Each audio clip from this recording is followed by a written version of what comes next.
तो कांग्रेस ने जो राहुल गांधी ने आरोप लगाए थे चुनाव में मतदाता सूची को लेकर, उस पर बीजेपी की प्रेस कॉन्फ्रेंस। और बिहार में एसआईआर पर सुप्रीम कोर्ट में दूसरे दिन सुनवाई जारी है।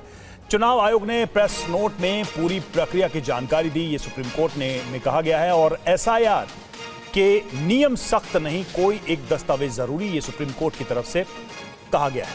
एसआईआर में 11 दस्तावेज बताता है कि वो वोटर हितैषी है। एपिक कार्ड सबसे बेहतर पहचान पत्र है, अभिषेक मनु सिंघवी ने ये कोर्ट में कहा है।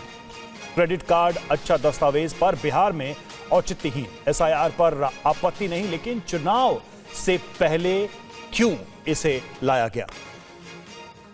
पीयूष पांडे हमारे साथ इस वक्त जुड़े हैं। पीयूष, हम देख रहे हैं कि कई सारे तर्क जो हैं दिए जा रहे हैं, जो खासकर डॉक्यूमेंट्स, जो एविडेंस है उसको लेकर। अभी तक जो बातें आई हैं कोर्ट में, उसमें क्या कहा गया है? चुनाव आयोग की जो एक डॉक्यूमेंट लिस्ट है, क्या उस पर सवाल हैं या उसको सही माना जा रहा है कोर्ट की तरफ से? कोर्ट के अब तक के ऑब्जर्वेशन में क्या निकल के आया है? रवि, देखिए, अहम बात यह है कि जो याचिकाकर्ता हैं उनकी तरफ से अभिषेक मनु सिंघवी 3 पहलुओं पर सवाल उठा रहे हैं। पहला सवाल ये है कि आखिर इतनी जल्दबाजी में क्यों कराया जा रहा है एसआईआर, उनका टाइमिंग को लेकर के सवाल है। दूसरा सवाल उनको दस्तावेज़ों को लेकर के है कि आखिर आधार, ईपीआईसी और राशन कार्ड जो उन्होंने याचिका में भी उठाया था, और राशन कार्ड को लेकर के अब उन्हें संतुष्टि हो चुकी है, क्योंकि हलफनामे में इलेक्शन कमीशन ने ये साफ कर दिया कि 5 करोड़ जो राशन कार्ड थे वो फर्जी पाए गए थे, ऐसा सरकार ने स्पष्ट किया था, इसीलिए उसको इस लिस्ट में नहीं रखा गया।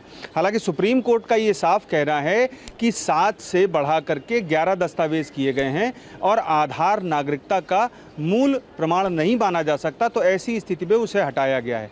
लेकिन अभिषेक मनु सिंघवी इन 3 पहलुओं पर सवाल उठा रहे हैं, जिनमें से नागरिकता एक इशू है कि नागरिकता के बारे में नहीं पूछा जा सकता, यानी कि नागरिकता नहीं पूछे जाने का निहितार्थ उनका ये है कि जब किसी को सूची में शामिल किया जाता है तो फॉर्म 6 भरवाया जाता है, और ऐसी स्थिति में चुनाव आयोग की ये जिम्मेदारी है कि वो ये स्पष्ट करे कि अमुक मतदाता नागरिक नहीं है जो मतदाता सूची में है, इसलिए उसे मतदाता सूची से हटाया जा रहा है।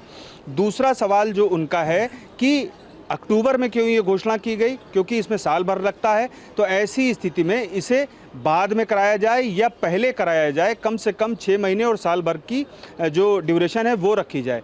तीसरा जो इशू है कि आखिर आधार, ईपीआईसी और राशन कार्ड को क्यों नहीं रखा गया साथ में, तो अब इस मामले पर बहस चल रही है, और अभी जो भोजनावकाश है, लंच है, उस तक सुनवाई पूरी हो चुकी है, और अब इसके बाद 2 बजे दोपहर में सुप्रीम कोर्ट फिर आगे की सुनवाई करेगा, और अभी अभिषेक मनु सिंघवी पक्ष रख रहे हैं। इसके बाद याचिकाकर्ताओं के अन्य वकील भी पक्ष रखेंगे, और उसके बाद चुनाव आयोग आज अपना संभवतः पक्ष रख सकता है, अन्यथा कल भी इस मामले की सुनवाई जारी रह सकती है।